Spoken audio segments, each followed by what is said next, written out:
Bang those in the air. These are the songs of our lives.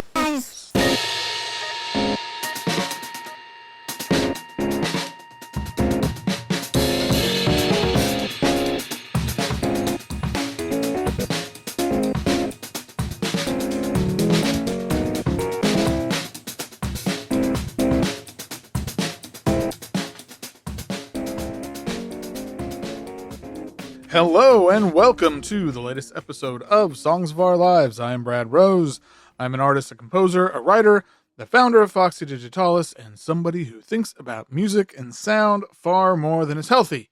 Each week, I invite on a guest to talk about the songs and the music that has meant a lot to them and left its mark. Previous guests include Maurice, David Grubbs, Nick Zonka, Sarah Hinnies, Seth Parker Woods, Tashi Wada, Joe Rainey, Jan Novak. The list goes on. The list goes on.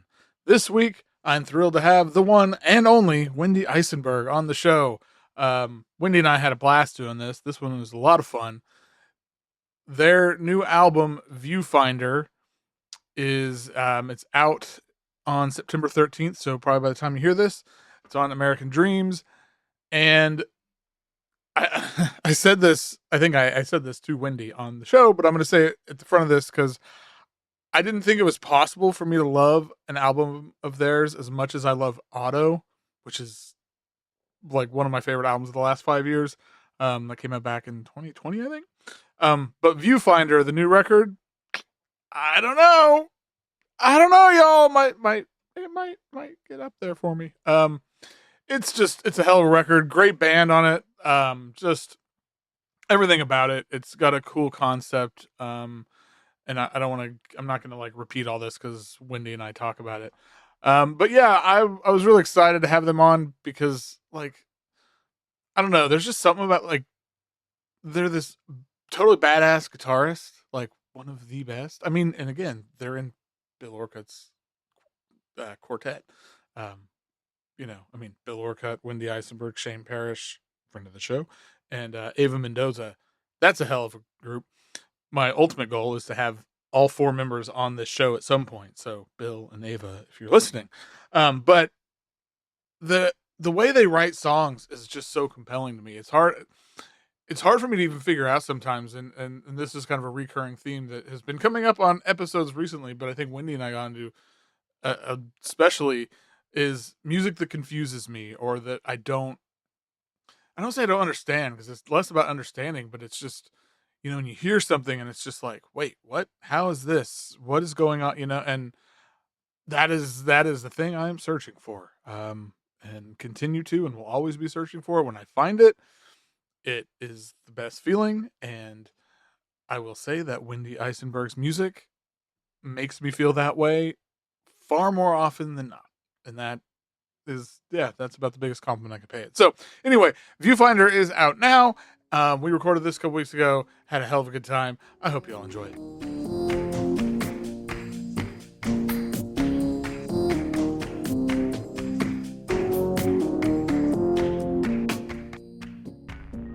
My guest today is a musician, a songwriter, an educator. Hey, and a member of the greatest guitar quartet in the world. It's Wendy Eisenberg. Welcome to the show. Woo! Thank you. How's it going? It's good. I'm not going to tell Dither what you said, but so, you got an album coming out in about a month, September 13th on American Dreams, called Viewfinder. So I'm really, really curious. So I know that there's like, I read the whole thing, the description of it, and you had LASIK. When was this that you had surgery? You'd think that I would remember. I'm fairly sure it was 2021. Okay, good enough. Because it was the same year that I went to Morris for the first time. So yes, 2021. Okay. I've thought about LASIK for many, many years, and it terrifies me. Utterly terrifies me. So I'm really clearly it was like a huge experience, like life altering, I think, maybe. Yeah. Why are you afraid of it? I don't know. Honestly, that's like the thought of, I don't know. I'm like, I have not that we need to like go down like Brad needs therapy or is in therapy, but like medical stuff just freaks me out. Yeah, no, I have body horror shit too. I mean, sorry, wait, can I swear? Yes, of course. But yeah, I guess like around the time before I got it, I was getting a lot of eye infections just from like contact lens, like dryness and whatever. And it was stupid. And my eyesight was really, really, really bad. And, you know, you can live with it. Like there's a part of me that misses like who I was with glasses as if it's actually that constitutively different. But yeah, I don't know. I mean, my partner at the time who helped me, who's Richard Lenz, who helped me with the visuals and kind of co-conceived a lot of the project, was like, you're miserable. Why don't you try to like make seeing a little easier for yourself? And I had saved a lot of money, you know, just kind of, you know, I had an oh shit fund, and I just decided to, during the pandemic when money was a little different, like just use it for that surgery. And it really, I mean, you don't really have anything to be afraid of, even though like every other like season on Twitter, somebody will just be like, hey, don't get LASIK. You're going to die. Your eyes are going to fall out. And it's like, you're not dead. But also maybe it will hurt some people. But for me, sometimes my eyes are a little dry, but mostly there's a way that we live a mediated existence at all times. And like LASIK kind of brought that to the fore in a way I didn't expect it to. I just thought I'd be able to like swim easier. Yeah. I mean, like I think of, one of the things I always think about why I want like, and I don't wear contacts either. I've never worn contacts, and maybe I need to try that because like I hate when I'm laying in bed and if I have my glasses on and I roll to my side, it's like, yeah, you're like, yeah, or I'll break my glass. I think I've broke my glasses doing that because I'm an idiot. But like, I don't know. Those are the weird things that I'm like, God, that would make. Those are the ways I think my life would improve, is because I'd get a roll over in bed and not. Yeah, I mean, it's pretty amazing to like not have to go into bodies of water and like freak out that if sand happens, it's bad for your contact lens, which you need for like a month or a week or whatever. And yeah, just they're just annoying, man. I don't know. I remember it really, and I had really bad eyesight, so I had to buy like special lenses all the time. Yeah, and like that sucked because I like buying glasses would be so expensive, even if it's on like Zenny or whatever. Like, it would be like $100 extra because of my like weird eyes, and I don't know. Yeah, it was also just experientially the best thing in the world. Like, you're mildly high. You see colors. In my experience, like the person who was the attending helper for the surgery had a really high, almost like castrato type voice, and he was telling me like, look to the right. Okay, now look to the left. And I was just like on a mild sedative, just like floating and like seeing this like structural film, and with this angelic little voice being like, look here. Okay, look there. Sounds like an amazing trip or something. It was pretty brown, you know, in the parlance. Yeah. Man. Maybe I'd be more less afraid if I could get that guy. Hey, I mean, come to Long Island. Yeah. Well, that's cool. So like at what point, did that start to, like, that experience turn into, okay, I'm writing music, like I'm creating an album or creating music, writing songs around that? Yeah, I mean, I don't exactly remember the first moment when I was like, I'm going to write a thing about LASIK, though I do remember pretty clearly after whatever that decision was made, being like, is this going to sound really bourgeois and insane? Like, I'm still worried about that for what it's worth. But yeah, I think really what happened is in 2021, I got an email from Jim at Roulette, the former curator and director, and he commissioned me to be like a commissioned artist. Horrible sentence. Amazing opportunity. And so wow, horrible sentence. Anyway, so he was like, do you want to do this? It's like a one-line insane email with like a stipend. And I was just like, wow, I've never had like a big band or anything. Like I've never been able to do, and I obviously didn't have a big band, but I really wanted to have like a larger ensemble, kind of like the free bop, like late 60s sounding thing. And I wanted to compose for it. And then whenever I write songs, you're drawing, or whenever anyone writes songs, they're drawing from like some autobiographical thing. It's kind of like the Flaubert quote about like, even if the thing you're writing isn't true, there is truth to it, you know? Mm-hmm. And so I was just writing whatever. And yeah, it all just started to amass. Like I wanted there to be a purpose for the concert besides like, look how hard these people can shred. And the purpose started to be like, wait a minute, sight kind of mediates everything. And I've always thought about sight biases and had like a very direct personal experience with like getting sight, which is like a biblical thing. I mean, there's just so many ramifications that were interesting, you know? Yeah. Speaking of your band on this record is amazing. They're insane. Yeah, they're geniuses. Like how did that all come together?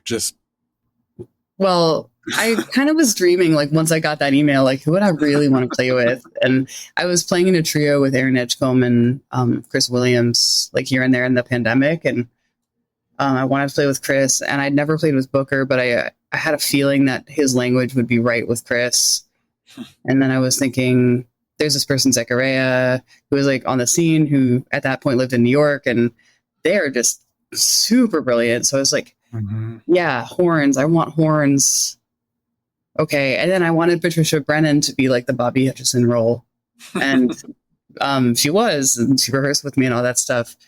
And then she got COVID. And I've always wanted to have a band with Tyrone Allin also. And he's someone I went to music school with. And he played on my senior recital, which is totally amazing. And he was like that good then. He's so talented. And I know someone else who was just unbelievable then was Andrew Links. And so when I got the call from Patty, I was like so stressed out, because also just rehearsing with this many musicians, like the largest band I had been in regularly to like before then was a quartet. So it was like 3 other people, and like it's usually collaboratively run for me, or someone else was running it if it was bigger than that. And I was like, I hate this. Like everybody is like late all the time and like stressing me out. And like, it's a lot of the people have an LA connection. So they're like always late. So there's like all of this like stressing. And then I hear from Patty, who is like always on time, always prepared. Kind of the easiest person to like wrangle, even though she's so busy, and was like, Makishti, her record had just come out and people were kind of losing their minds over it. And she was like, I have COVID and couldn't do the thing. And I was like, holy whatever. I have to find another vibes player. What the hell? How am I supposed to do that? And then like Andrew Links, who also played my senior recital, I like called him up, and he learned all the music in like a day, and then he played it. Wow. And then we recorded like a day after that. Jeez. I know. I'm tired just hearing that. My God. I'm tired telling you it. It was a horrible thing. But hey, you got this great album out of it. So that's, it was all worth forget about it. Yeah. It's in the past. Yeah. We're just people like me just going to keep dredging it up. But no. Well, that's awesome. No, I don't know. I've listened to the record like a million times, I think, since it I got it in my inbox, and I think I said to somebody, I was like, I didn't think I would ever like love one of your records as much as I love Auto, but I think I love this one more. So oh my God, it just makes my day to hear that. Oh, but before we move on from collaborator talk, I have to give a special shout out to Carmen, who plays on the really long side lane suite. Yeah, because Roulette had commissioned an hour-long or like an evening length performance, and I didn't want to be like insane and perform for like a double album's worth. And so I did like, a 50-minute thing, which, as you know, is only 3 sides of a record. And I couldn't, because it's such a suite, I couldn't do it. So I had to write another piece that would take up a side or a couple pieces. And I decided to do like a longer form thing, because I just love longer form pieces. And at that point, Tyrone was going through a lot of hand problems, and like he was just, a lot of physical stuff was going on. And I mean, it's his livelihood. Like I didn't want to push him. And I knew that, right. he'd be around, and he's touring this with me and stuff. But like I really loved playing with Carmen whenever we'd gotten the chance to. I think she's like an unbelievably talented and diversely interested and just curious and like kind-hearted person. And I could hear her on it. And she stepped up and did the second concert where we live recorded that longer piece. So that's awesome. Yeah. She really stepped in and like kicked ass. It's amazing. I'm a big fan of Carmen. I did an interview with Tilt with her. Great. Like a couple, it's the middle of August. So it was like 6 months ago that I did that. But yeah, she's great. So she is amazing. You're again, like the whole, everybody that plays on this record, it's awesome. I was really excited too that you had Zechariah, because I've been just obsessed with the solo releases they've put out over the last couple of years, and it's mind-blowing. They're so special of an improviser and thinker and composer and artist. Just in awe of them. Yeah. Well, okay, like I said, I could talk about this a long time, but then we'd be here for longer than anyone wants to be here. So everybody get the record, Viewfinder, September 13th. But now we're going to move into the whole thing, the whole reason we're here, or main reason we're here. And as ever, going to start with, what is the first song that you remember? I had said Greensleaves, and it's true. I mean, it's notable. Yeah, I'm not lying to you. I can't believe you intimate that. That's great. But yeah, I don't know where I heard it. Probably in like an early music class or something, or just kindergarten or something. But it was notable because I remember loving it and being like, kind of sympathies were played. Like it's an amazing melody and kind of eternal, but also a little bit like windy in this way that I probably was infected with. But when I was first learning, or we had a piano in my house growing up, and I like picked it out when I was like 3 or 4. And so it was like, oh, it was in a music box, duh. So yeah, it just was something that was like kind of ambiently there material. And then it was the first thing that I like can remember hearing that was a song that I could also put on another instrument. Wow. That's I like, this is I think this is an early memory of mine too. I think I heard it like as a Christmas song, I'm sure. Yeah. I love Christmas songs. You do? I was going to ask you like your feeling on Christmas music. Oh, staunchly pro. It's amazing. It's all craftsmanship. Yeah. I'm big. Yeah. I want to do one of these days. I'm going to make a Christmas album, but I don't know when that's, you have to do it. It's hard because it's like, you got to record it in like July. I mean, I guess not. You can just record it the year before, but it's like, you can record it whenever you damn well please. Honestly, like the best summer record, like for certain months, is like the Fahey Christmas record, or the Dreamers Christmas by John Zorn, my all-time favorite Christmas record. Oh man, that one. Yeah, that's so good. That's like a summer surf record, man. It's a good call. Dang. You're making me rethink all sorts of things. And we're only like 20 minutes into this thing. Like getting LASIK and making summertime Christmas records. Love it. Sharing my experience. One of the things I didn't realize, like I knew Greensleeves was like really old. I didn't realize it's like as old as it is when I was kind of just. What was it? Like it was written like the 1500s. It's amazing. That's like, I figured it was, like 1800s or something, but yeah, it feels very like, it's so funny when we think things are old, like what old, right. Like an old song. Yeah. And then like the alphabet song has been around for like as long as most part. I mean, it's just like these things like that. Yeah, I bet it's even older. I mean, right. Yeah, you ever hear that like YouTube recording of like the first, like the Greek notation system being realized? Yes. I feel like it sounds, my memory of it, because it's my first remembered song, sounds like Greensleeves, which is just lazy listening on my side, but whatever. The first song ever written in ancient Greece was Greensleeves, and nobody can tell me otherwise. Yeah, it's actually the only song I know. It's the answer to every question. I hope that's okay. Most people absolutely hate this one weird song, but I love it, and it's Greensleeves. That'd be so awesome. Well, we know if it's not Greensleeves, though, what is the song that makes you cry? The Last Time I Saw Richard by Joni Mitchell. Yeah, that one's... Whew, that cuts. I don't understand how like even before I dated someone called Richard, it fucked me up. Like it almost felt like because when she plays piano, it's so specific and like that's like the ultimate that era piano tune, like these like big like lightning style like arpeggios, and then oh man, just like this, it hurts. It like physically hurts to like when she holds on to those notes in the last verse. I mean, I don't know, it's just painful. Yeah. The line, "We were going to be the last ones left," just fucking that's like one of, I don't know, that just feels like so devastating. I want to pull up the lyrics.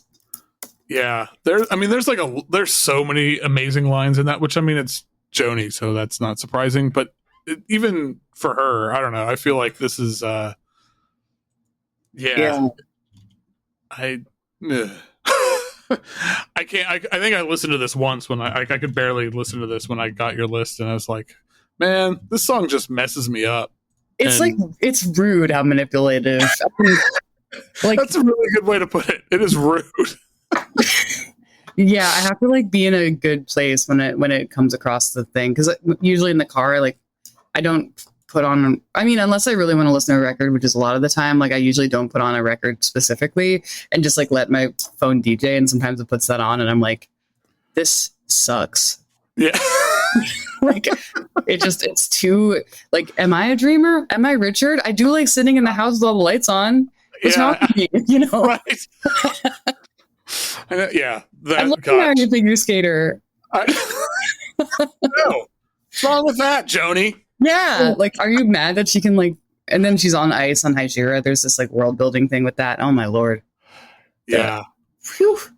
And figure skater, coffee percolator. That's a hell of a good rhyme too. I gotta, man. Oh, she is a casualness, and I think it like presages on because my favorite Joni record is Hissing of Summer Lawns, and I feel like there's something really like in that song that you can hear the germ of that like really, really sharply. Yeah. Okay. On the other side of this, what is the song that puts you in a better mood? Little Women by Christina Schneider. I'd never heard this before, and I'm completely obsessed with it now. Which version? Did you listen to Violence, Etc.? Yes. Yeah. Yeah, it's the best record. I completely, like, I missed this completely. And, my God. That record saved my life.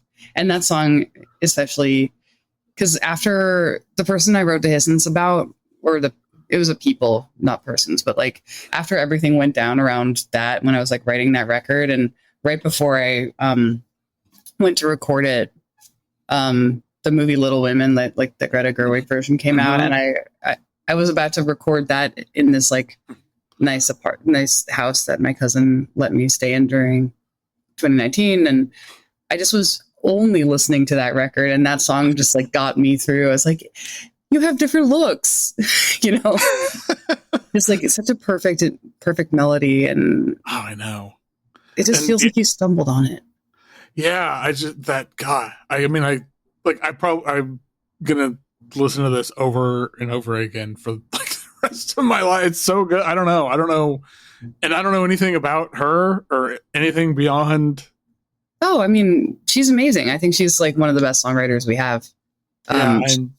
Yeah, you have a world of pleasure.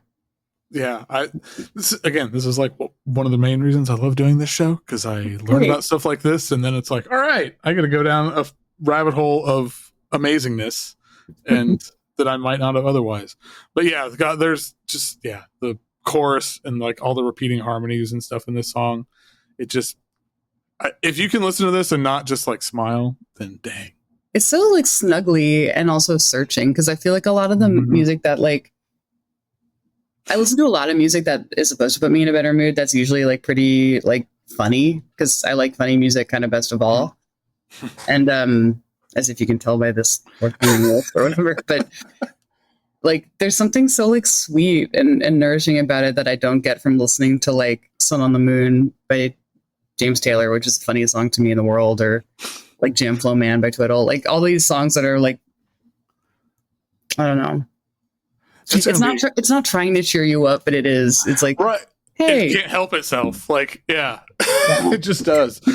That's gonna be. I'm gonna add when I do because I'm gonna start doing remix episodes of this so I can have people on again.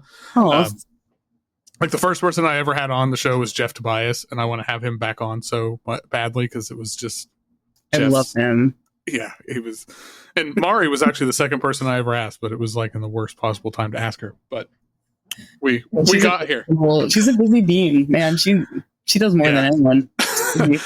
But where I was going with that is I'm gonna add a question about the funniest song because that's like a really good.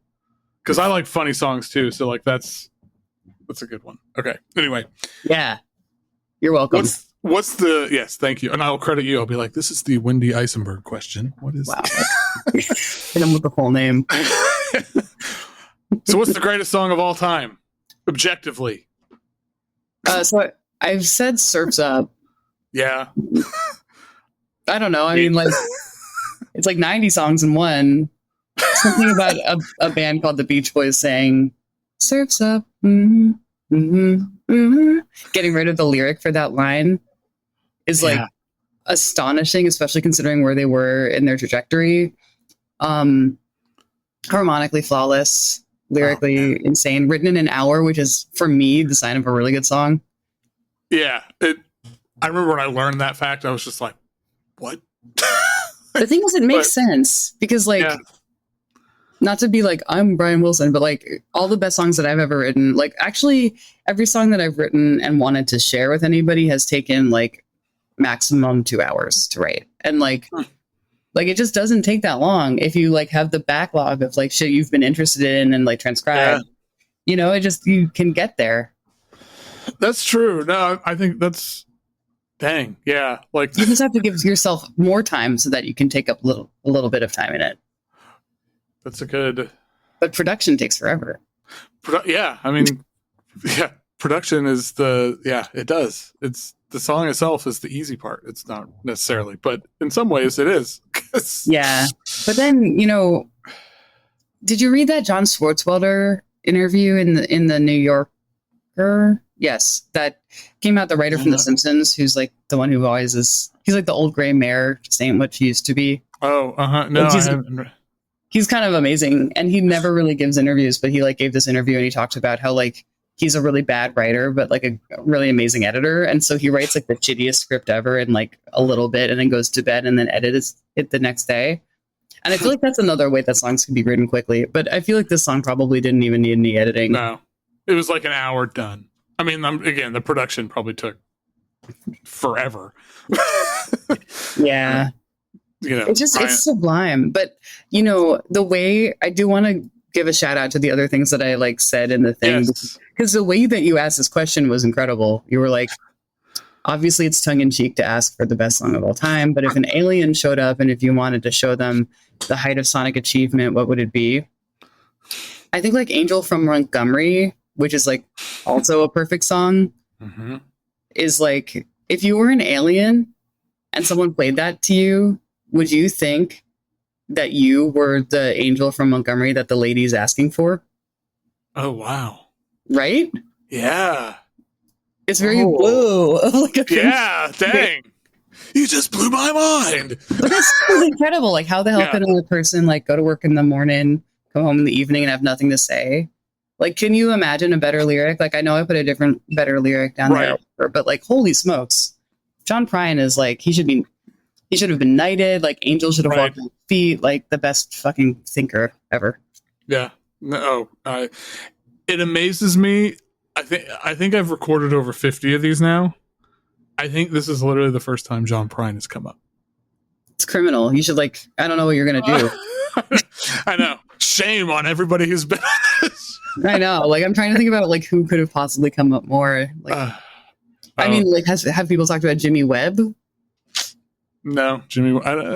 Maybe once. I lose track, but I know John Prine hasn't because that's one of the ones that's in the back of my head. I've always been like, wow, this hasn't come up. Yeah.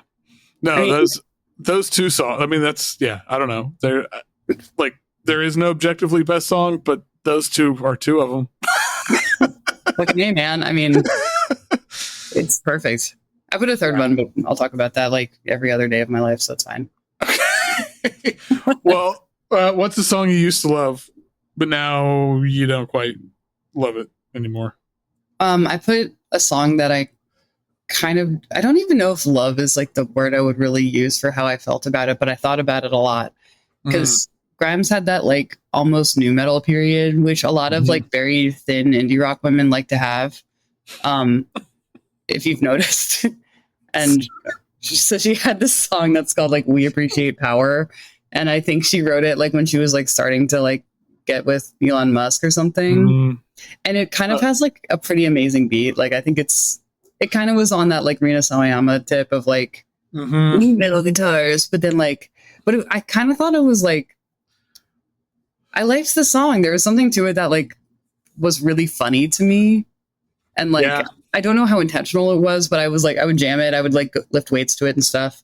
And then it just got sadder and sadder to like see her in her like weird, shitty prison. Like, right. And like also because I don't like most of like her music is good sometimes. Like it's fun. I don't know. It's not something that I like turn to for comfort or inspiration, but it's like if it's around, I'm like usually not mad, probably laughing a little bit at it in like a fun way. But like, I was like fascinated by that song. Like it made me think so hard.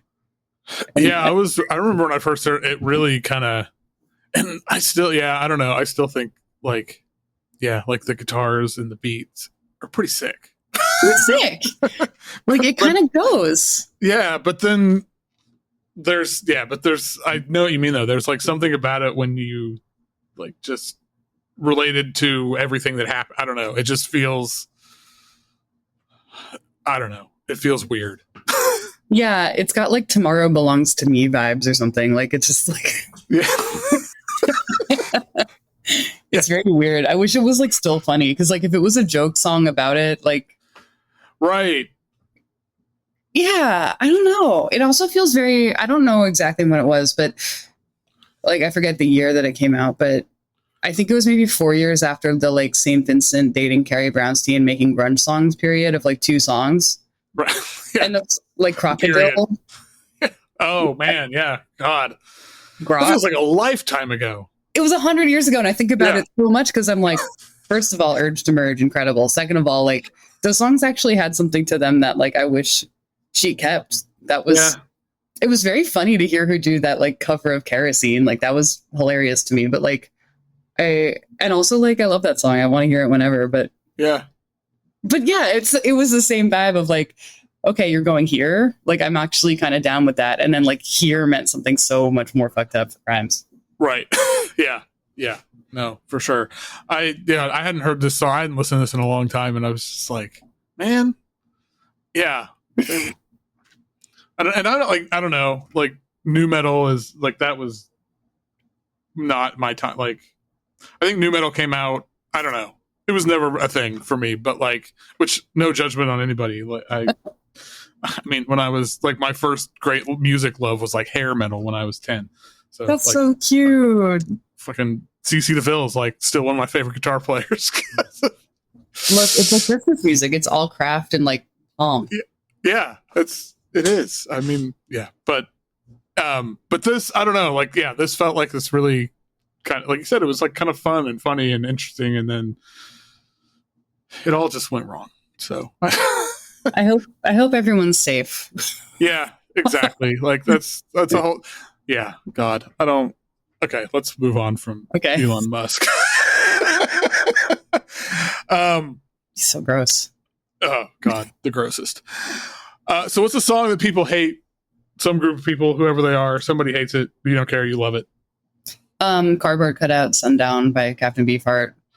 I feel like when people want to listen to Beefheart, they either want to be like full Trout Mask or they want to be like rock and roll, like Decals era or something. And I really love Ice Cream for Crow. It's one of my faves. And the composition on it is like, it doesn't have like the loose feral, like kind of fucked up thing that the earlier shit does. And it's not smooth, but there's a tightness to the performance that I always thought was really fun. And this song, like, it comes out of that song Evening Bell. So there's like this beautiful guitar thing that sounds improvised, but probably transcribed. And it's like the best solo guitar piece I've ever heard. And then it's kind of persisting through the entire rest of the song. So there's almost like a noise layer of like full, like Braxton, Greg Ginn, like density underneath, like him being like on top of it. And I think probably people who like music really like it, but a lot of people when I play it are like, okay, it's just like, it's too dense for a lot of people. But for me, it's just like, finally, my brain is here. Like I can live. Yeah, I'm a big fan of this, but I love the thing Beefheart had, like, and I feel like it's on this, like it's on a lot of stuff where, to me, it often feels like everybody's playing in a different room. Yes. And every once in a while it comes together and then they kind of go off their separate ways and it comes back, and it's the most incredible, like, like my brain, it's like a massage for my brain, but I don't understand it, which that actually reminds me, there was something, it was in the, I guess the write-up, or I don't know who did the liner notes or write-up for your record. I know you did Nick Zonka's record and was fantastic, by the way. Thank you. Right? Thanks for saying that. But the thing that was like, loving something doesn't require you to, does not require what is beloved to be understood. I love that. I love that so much. And like, that's how I feel about like this song. I don't understand it in a lot of ways, but I love it. Yeah, I think a lot of people, like, first of all, not to be like Bob Dylan vibed, but I wrote that. And that's awesome.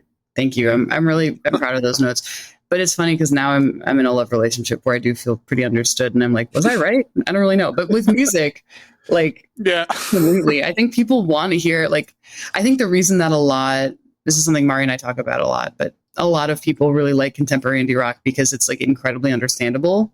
And like and so anybody who's like good enough at their instrument or like songwriting or whatever to kind of push it is called experimental, because like the bar has been lowered so much that good just means understandable to people. But like good for me and like for all the people that I like to talk about music with, it always means that there's something a little bit out of reach that can't be like either maybe not understood, because like probably somatically we understand it enough to want to hear it again. Right. But like it can't really be excused or verbalized. Like it's just a pleasure that kind of exists beyond our theorization of it. Yeah. And I feel like when I first really got into Beefheart, which I can't even, it feels like it was forever. Like it felt like that. It's like, oh, you can do this. Yeah. Like you don't ask why a sky is beautiful. You're just like, wow, you know? Yeah. No, I think, I mean, I like a lot of I listen to a lot of things like that, but I love like music that confuses me, that like I hear and I'm like, I feel a connection to it, but I can't, I don't know necessarily why or how, I don't know, like that just makes me so, I feel like I'm searching for that feeling all the time. Like, like I can tell that you are, it's like evident in how you do what you do, but yeah, it's the best feeling, isn't it? Yeah. And, you know, I mean, I'll have conversations with my wife and like, I'll try to, you know, share something like the record I'm obsessed with this year is by this group called Bajiki, which is Joe Rainey. Oh, and two guys. Anyway, it's this incredible record. I can't recommend it enough. It just came out, and like every time I would tell her about it, she's like, what is it you love about it? I'm like, I don't know that I can explain it. You just have to like hear it in but sick. I cannot wait. I just made a note of it. Oh, and it's so good. I think it has crossed my it's on Jaguar, so it's like very like it's in the ether, you know, like it's not it's like ambiently bumping around, but I mean, I just love it when that happens though, like because it feels so rare. Like I feel like we're all forced these things and I think that it used to be narrativized as like, okay, so they're blending this and that, or like, oh, they're doing a Townes Van Zandt thing, or like it's just some referential situation. But even if you're referential, like there's something that creates there's a difference like between all of those songwriters, like these people who are working in the classic American like songwriting country form. There's an imperceptible difference, and the difference is like unbelievably interesting. Yeah, for sure. Like, and those are the things. I feel like that's what I'm always searching for that, and I don't know. I hope I don't ever like get tired of doing that, because then I don't know if I'll know who I am. But but anyway, that's fine. I don't know. Well, speaking about being loved and loving things, people. I don't know if that was an awkward segue, but it worked. What's the most romantic song? Do you consider yourself a romantic? Oh yeah. Oh yeah, big time. What? What is to you? What is the most romantic song? It's a tie. I'm sorry to do that so much. I know it's a loophole, but I'm the scion. There's no real rules here. So. Thanks. Hands on the Wheel by Willie Nelson probably is like, I mean, it's a song that Ryan and I have done duo, and Ryan Sawyer, who's like my best friend and the best drummer in the world, besides Josh from Metatrix, every other drummer I've ever worked with. Oh no. But I mean, Booker, obviously. Whatever. Okay, Hands on the Wheel is insane. I mean, I wrote a song that's absolutely just. I feel like I've been just trying to write that song my entire life, like especially recently because I like bought a Telecaster and like care about country music more actively as a writer rather than just an enjoyer of it. But there's just like this way that when Willie Nelson writes a romantic song, he's just like, I've given myself over completely to you, but he keeps his like wittiness, and it's expansive, and the form of the song is so creative. And I feel like when you're really in love, like it chooses its form, like there's a way that you can love somebody that's like, you see them once a year and it's like actually true love. And that's just the way that you two are in love. And then there's this other way that's like more windy and surprising. And I feel like that's the kind that I've experienced the most. And you hear it in the form of the song, and the words are just, they're perfect. But there's another kind of romance though, which the Tide song is The Kiss by Judy Sill, which is like, I mean, that was like probably what I was going to say is the best song, but Surf's Up, whatever. But The Kiss by Judy Sill is like, it's romantic in the yearning sense, whereas Hands on the Wheel is like, holy shit, this happened to me. And I think that each of them are like tied, you know? God. And two people whose voice, like those words and that, their voices, it's just like, I know you can't neither of them sound like they could lie to you. Yeah, that's or in sure. Case, sorry to keep jumping in. I'm just probably laughing at a meme.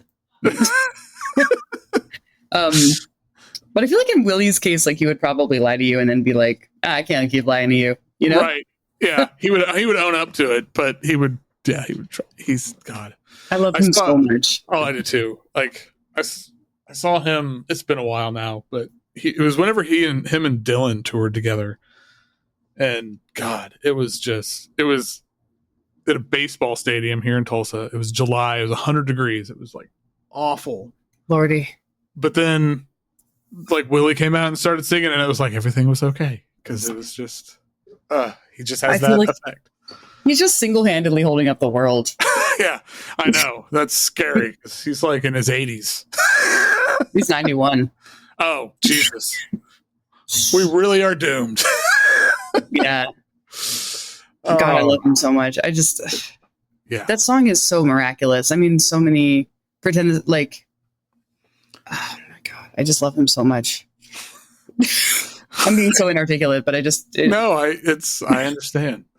That's the power of Willie Nelson.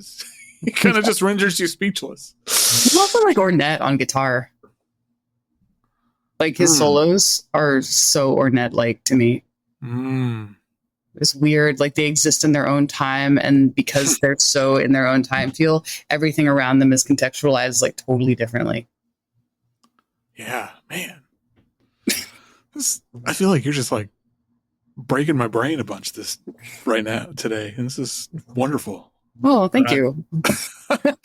Okay, where are we at? Oh, yeah. What song changed your perspective on an artist, either for better or for worse? Oh, Don't Talk to Me by Gigi Allin, because and the Jabbers, Yeah. I kind of only knew non-Jabbers Gigi Allin, and I thought it was cool and spectacular and kind of like sick, but not something I thought about all that much. But then like that Jabbers record is absolutely flawless, like Mozart level pop music. And I was like, holy crow, Yeah. this guy's amazing. And that's like one of my favorite songs in the world. Like it's so strong, and his voice is beautiful. Yeah. I remember hearing this, and because I knew just all the other stuff. Yeah. And like I knew all that before I had any like notion of this, and then hearing, I was like, wait, this is the same? This is Gigi. It just blew my mind. I mean, this is like the most wrong time to invoke this, but it always, like, how different this Gigi Allin is from future Gigi Allin or other Gigi Allin reminds me so much of like the Moten, like, consent not to be a single being quote from Glissant. Because like it's not as if like inside him is like this little baby Mozart like pop punk guy. It's like there's this, like, I don't know if they coexist, but they definitely both exist. Yeah. It's really amazing. It's I mean, even now it's like this has been in my life for a long, long time, and I don't know that I can get I can't bring it all together. I don't know. Like, I can't get my head around it. Because it is like this whole album is, I don't know. It's perfect. It is. And like, God, what a trajectory. I know. Makes me think about my own future, you know? I know. It's like, just because it feels like it's all going right now. Yeah. There's solo Gigi Allin on the other side. If you don't, I mean, not necessarily, but it's always Gigi Allin is always lurking in the corner somewhere. What a thought. Is he? Yeah, God. So you got to move, because that's. I just moved. Yeah. I think his apartment's haunted. Gigi Allen's ghost is over there in the corner covered in shit. Oh my God. Okay. Anyway, this went some places. What are your favorite lyrics? We've already talked about some incredible lyrics. Oh, but you went a different route for this, which is like sort of inarguable. But what are your? I was thinking about what a friend had said. I was hoping it was a lie. Man, that's like one of those. It's like if I ever wrote a line like that. Not that I write lyrics, but anymore. But if I did, it's like I would just retire. Like, the thing is, it doesn't even feel like a lie. Like, I feel like Neil Young writes songs like breathing air or something. It's just so normal. Like, he just brings it this quotidian, like, fucking Chantal Ackerman vibed line, like, into the thing, and it's just the most true. And it's non-specific, but it doesn't feel like it's deliberately obtuse or, like, hiding anything. Yeah. I love Himbo. He's so amazing. It's funny. I think I had Leah Bertucci on here earlier this year. Cool. And she talked about how she loves Neil Young songs, but she can't stand his voice. Okay, that's insane because you play saxophone and it sounds like him.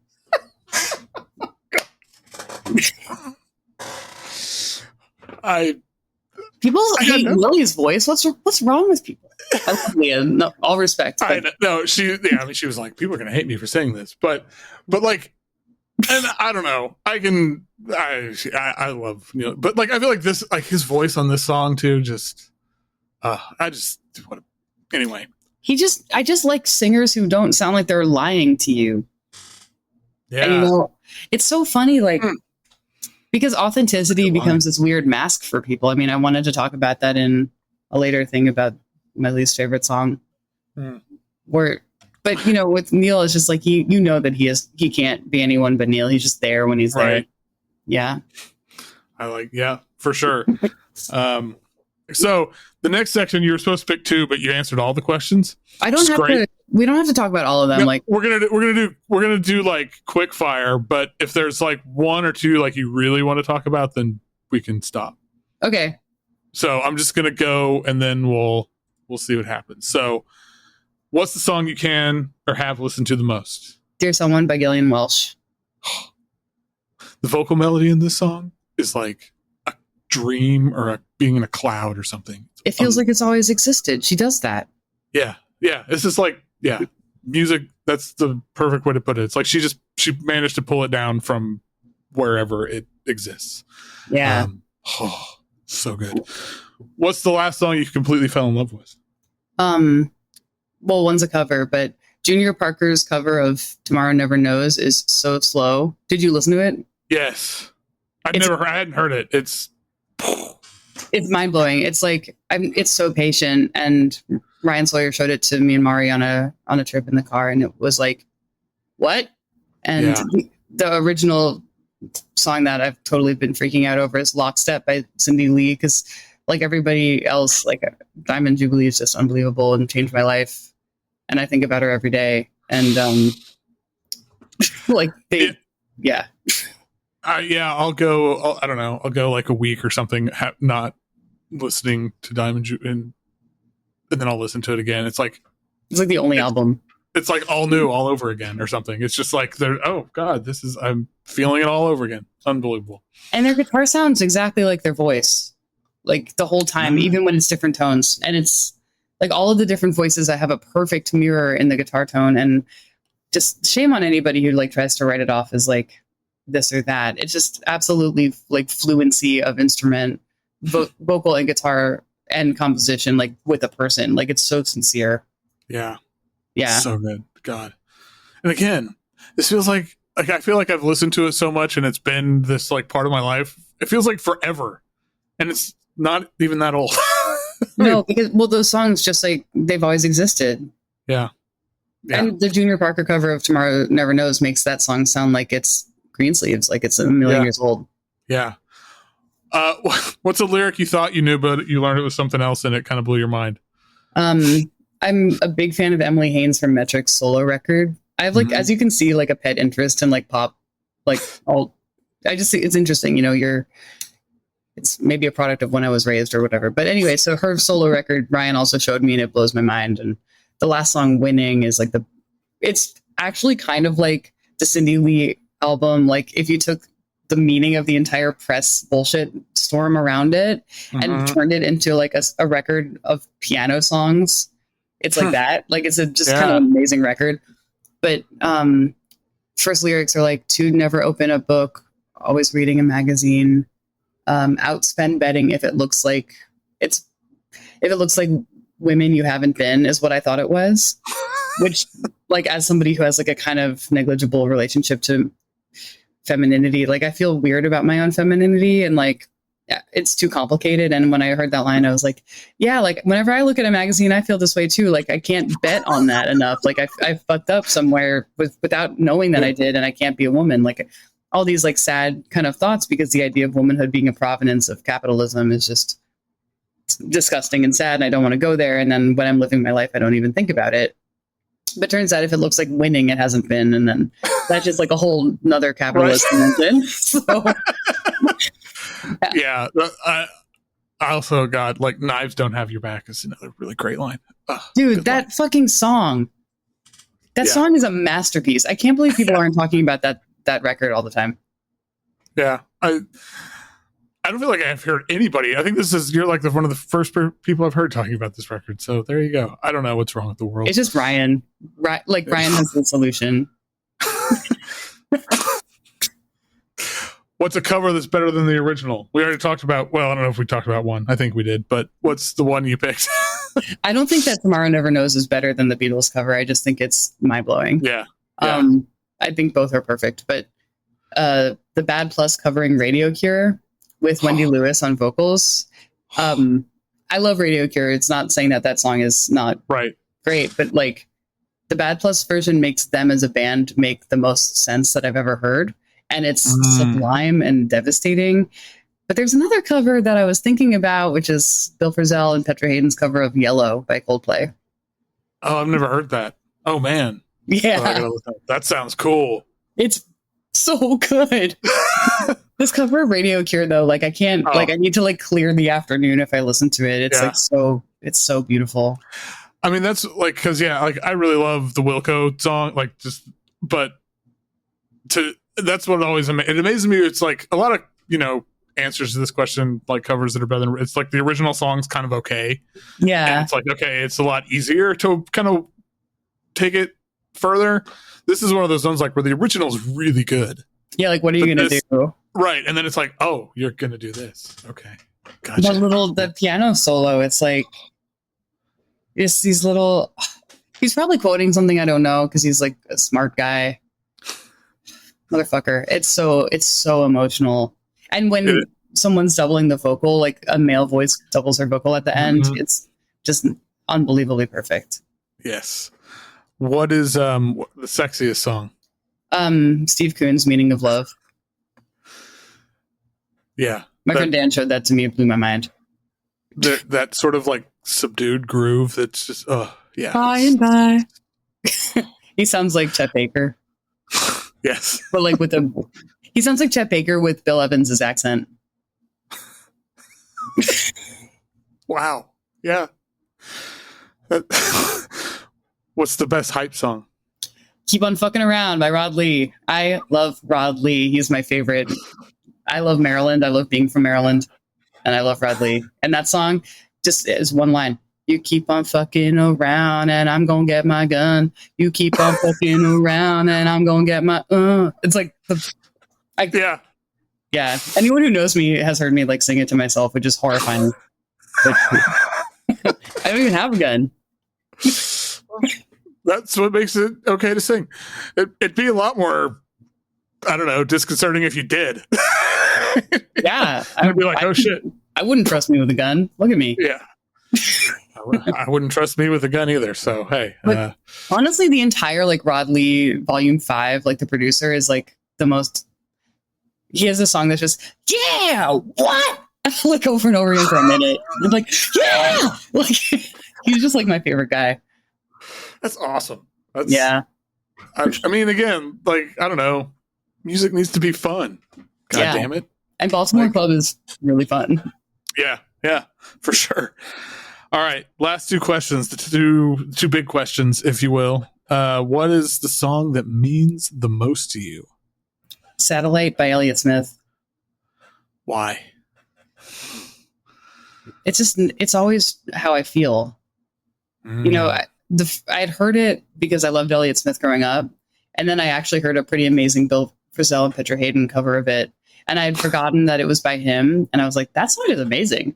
And then I didn't listen to Elliot Smith for a while because I don't know, actually hated myself or something. And then when I like learned to love myself again and got back into him and like just was like, okay, what was I doing without you in my life? Like I listened to Self-Titled, which is my favorite, and it showed up and I felt like I could hear every time I'd ever listened to it all in one, kind of like in like a mirror reflecting a mirror. So you just have this infinity loop of all the experiences listening to it. But the song, this metaphor of like living outside of like your question mark coming after people you watch collide, like and the names you drop, but ice in my veins. Like there's this way that you like this outsidery thing that he always had that I really relate to because, you know, my music doesn't feel like it belongs anywhere. Like a lot of the time I'm like, well, I feel like I'm an improviser, but I don't really feel like I don't see my improvisers all the time. And then like I'm a songwriter, but I'm too weird for them. And then like even on like a kind of material way, like in my music career, like I don't really feel like I belong anywhere. And then as a human being, I'm just deeply fucking weird and I'm nice, so it's okay. But like, like I feel kind of separated and like an alien. And this song just captures that of like, I don't understand your moral code. And I like, don't understand how people are colliding with each other all the time because it's never worked for me like that. And this song is like gorgeous and it feels like that. And I feel like I've always wanted to write it, you know? Yeah. God, I relate to a lot of that. A lot. Speaking of bad sentences. God. No, I think that's a really good one. I relate to a lot of that a lot. Yeah. Come on. It's recursive. It's beautiful. Yeah. What is your favorite song? There Comes a Time by Tony Williams, Lifetime. Fuck yeah. Talked about this one a couple weeks ago with the person that lives. I know. I love this song. I love it so much. It's the best song. Oh God, I just love his voice so much. Like Chris Weissman and Kim Gordon, like his voice is just those two people. It's just like, I don't know, the whole thing just feels like otherworldly to me. Like it's one of those things that feels like it exists somewhere else, and I don't know. Yeah. Tony found it. And well, yeah, what's crazy is like a Gillian Welch song that's good feels like it just like has always been around since the time of song. But this one, it's like I can't imagine going into the studio and like knowing that it's going to sound like that. Right. But it's still a song. Yeah. How does that work? Like, that's always been the kind of song I want to write. Like when I'm writing for like Darlin or something, I want it to be like a song that's like impossible. Like maybe it's fussy on my part. Like that 5-ish whatever groove might be fussy. But ultimately it just clears the path for him to be like, I like you more. I love you more when you're spiteful. You know? Yeah. Why did he do that? I don't know. And God, it's I think I told this to Mari, like there's this other version of it, like from the 90s, the new Lifetime. That like I don't like that version as much, except for his like vocal performance it just like gets me like in my gut. I don't know. There's something about it. I know he's got that thing, and I mean, I feel like there's that any kind of jazz instrumentalist who chooses to sing is like my obviously somebody that I'm gonna love. Like the Herbie Hancock like vocoder era when he sings "Trust Me," which is like another song that I tried desperately to put on this list. I'm like, From Feet Still Fail Me Now. I mean, it's like completely miraculous, or like Slow Change. I mean, all of these tunes are. There's something about that because you don't, when you like play jazz or whatever that much, like you think so much about phrasing on such a weird level that then when you sing, it's so natural, you know? And so he doesn't have to try as hard as somebody who's trying to be a singer to think about interpretation. He's too busy like kicking ass. And then his voice is like that. And it's just unfair. I think it is unfair, and that's the good place to end. Unfair, and it's rude, and it's manipulative. Yes. That's what I love about music. Well, this was an absolutely wonderful time. Thank you so much for doing this. Thanks for having me. Viewfinder, of course, is out on September 13th. I'm going to keep repeating that for people. Please. Do you have any shows are you doing it like a release show? Any touring? Yeah, so I have a couple of shows here and there in New York, but I'm doing a release tour that will be announced when the record comes out, and that's going to be in like New York and Chicago and Toronto and stuff. So in LA, but that's going to be in November, so everyone can just hang out for a second. Yeah, let's listen to the record a bunch, and then in November go. You'll see if I know all the words, which I won't. Yeah, you have a couple months. Come on. Yeah, I don't know, man. It's the opposite of this crap.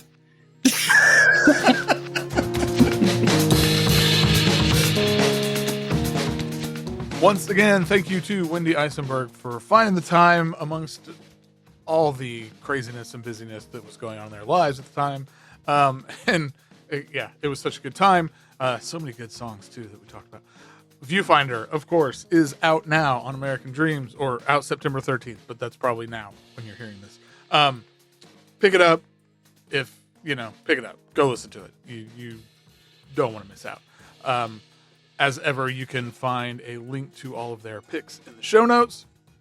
And if you enjoy the show and like this episode, like other episodes, like whatever, it'd be awesome if you can leave a rating and review on wherever you listen to podcasts, because the algorithms suck, but I just want people to hear this because these conversations are fun and I think people will enjoy them. So the more attention it gets or ratings it gets, that helps boost it up and not all that bullshit.